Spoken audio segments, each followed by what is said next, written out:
Friends, आज हम discuss करेंगे यूवी स्पेक्ट्रोस्कोपी के नेक्स्ट लेक्चर के बारे में, जिसका नाम है क्रोमोफोरिक ग्रुप। कि क्रोमोफोर क्या होता है, इसका फंक्शन क्या क्या होता है।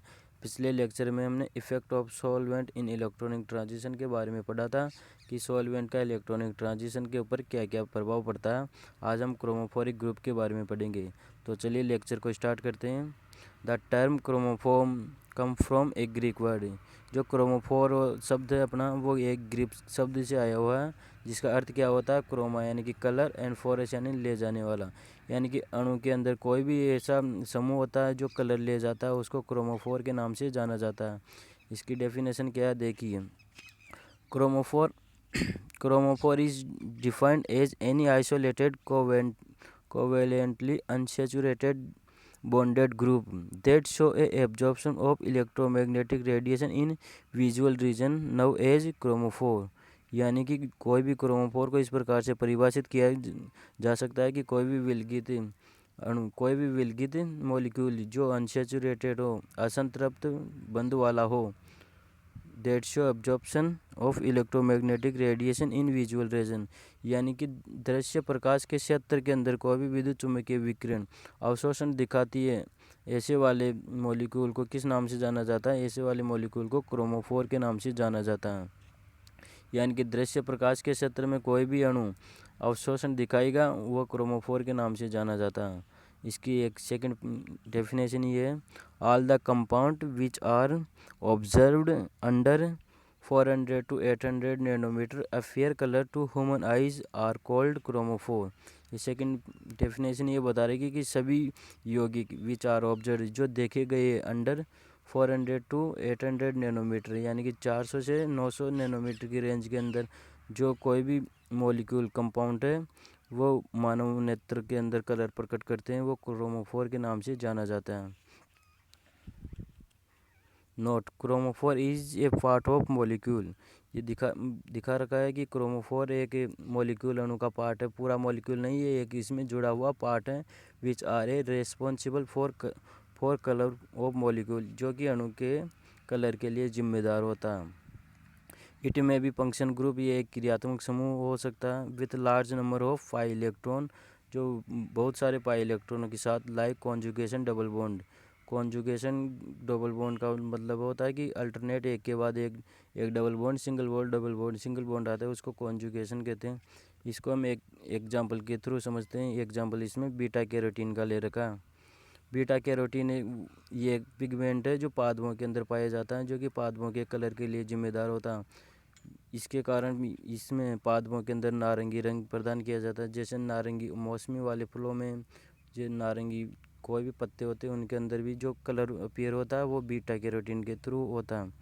तो बीटा कैरोटीन के स्ट्रक्चर है, जिसमें ये साइक्लिन, ये साइक्लोहेक्जीन एक यहाँ पे है, और यहाँ पे इसकी स्ट्रक्चर अभी मैं आपको बनाना बता दूंगा, बहुत आसान है।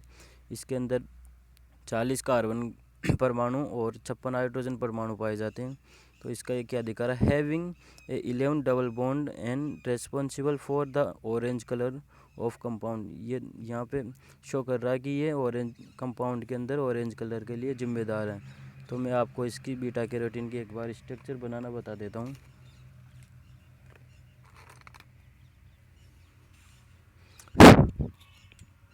ये देखिए, सबसे पहले तो आपको यहाँ से 1 2 3 4 5 6 7 8 9 10 11 12 13 14 15 16 17 18 19 20 21 22 23 24 बार ऐसे कर लेनी है। और यहाँ पे एक हेक्जीन यहाँ पे बना लेनी है, साइक्लोहेक्जीन, और एक जीन यहाँ पे डबल बॉन्ड, और एक साइक्लोहेक्जीन यहाँ बना लेनी है इसके लास्ट में। अब इस एक जीन के ऊपर यहाँ पे 2 मेथिल समूह जोड़ देते हैं। तो यहाँ पे इसमें नीचे ये जस्ट यहाँ से इसका अपोजिट यहाँ पे नीचे 2 मेथिल समूह जोड़ते हैं। यहाँ पे भी एक मेथिल समूह ऐड कर देते हैं, यहाँ पे भी एक मेथिल समूह ऐड कर देते हैं। अब यहाँ पे अल्टरनेट क्रम में सिंगल डबल बॉन्ड करके 9 डबल बॉन्ड लगाने हैं। 1 2 3 4 5 6 7 8 9, ये 9 और एक 10 और 11, इसमें 11 डबल बॉन्ड हो गए। और इसमें अल्टरनेट क्रम में एक तो इसको छोड़ के एक यहाँ पे मेथिल समूह, फिर इसको छोड़ के यहाँ पे एक मेथिल समूह, इसी प्रकार से इसमें यहाँ इसको छोड़ के यहाँ एक मेथिल समूह, फिर इसको छोड़ के एक मेथिल समूह। ये अपनी बीटा कैरोटीन की स्ट्रक्चर अपन को बनानी सीख ली है। तो चलिए आगे।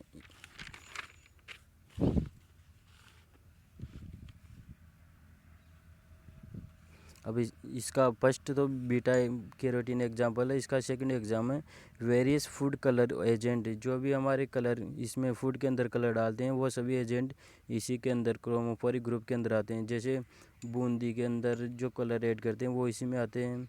और फैब्रिक डाई, जो डाई होती है जो नील होती है, वो भी इसी के अंदर क्रोमोफोरिक ग्रुप के अंदर आती है। नाइट्रो कंपाउंड, जो नाइट्रो कंपाउंड कलर शो करते हैं वो भी क्रोमोफोरिक ग्रुप के नाम से जाने जाते हैं।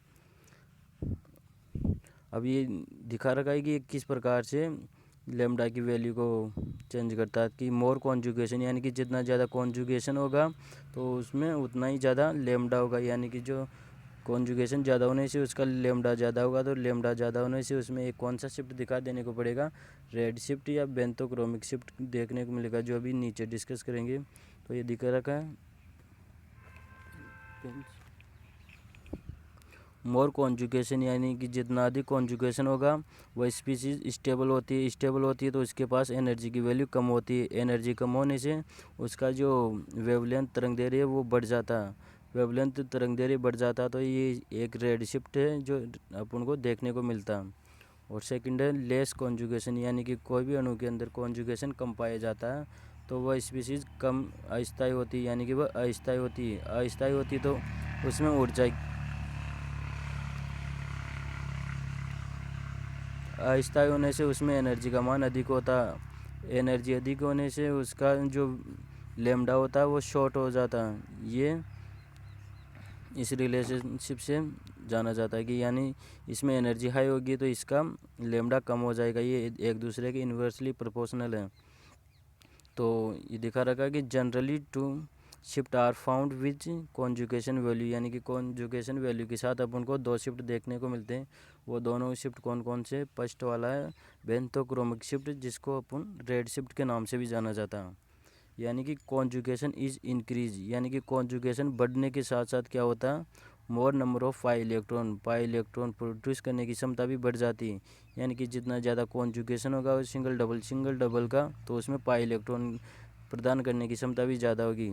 तो energy gap between bonding and non bonding electron, bonding और नॉन बॉन्डिंग इलेक्ट्रॉन के बीच जो एनर्जी का लेवल होता है वो कम हो जाता है, जिससे उसकी एनर्जी भी क्या हो जाती है, कम हो जाती है। एनर्जी कम होने से वही कंसेप्ट है कि इसका जो लेमडा वेवलेंथ है बिकम लॉन्गर, यानी कि ज़्यादा हो जाती है।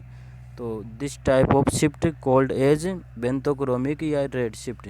तो ये शिफ्ट को किस नाम से जाना जाता है, ये शिफ्ट बेंथोक्रोमिक एंड रेड शिफ्ट के नाम से जाना जाता है। सेकंड इसमें आइसोक्रोमिक शिफ्ट। आइसोक्रोमिक शिफ्ट क्या होता है वो देखिए। इफ़ कॉन्जुगेशन इज डिक्रीज, यानी कि कॉन्जुगेशन कम होगा, यानी कि अणु के अंदर सिंगल डबल बॉन्ड का जो एकांत अल्टरनेट क्रम है वो कम होगा, तो इसमें less number of pi electron produce, तो पाई इलेक्ट्रॉन की प्रोड्यूस होने की क्षमता कम हो जाएगी। तो then energy gap between bonding and non bonding electron, जो एनर्जी का इसका गैप है वो बढ़ जाएगा। नहीं, orbital is increase the wavelength is become decrease, तो एनर्जी का गैप बढ़ने से इनके मध्य जो लेमडा की मान है वो बढ़ जाएगा।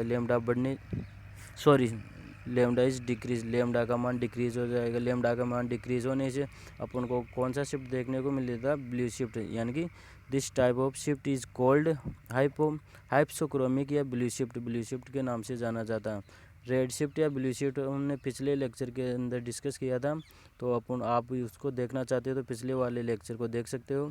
तो इसमें ये है लेमडा मैक्स, अगर इसका मान इस तरफ ही राइट की तरफ खिसकता है तो ये बेंथोक्रोमिक या रेड शिफ्ट के नाम से जाना जाता है। और ये लेफ्ट की तरफ वैल्यू इसकी आती है तो हाइप्सोक्रोमिक शिफ्ट या फिर ब्लू शिफ्ट के नाम से ये जाना जाता है। तो आज का ये अपना लेक्चर यहीं समाप्त होता है। मिलते हैं नेक्स्ट लेक्चर के बारे में, तब तक के लिए थैंक यू।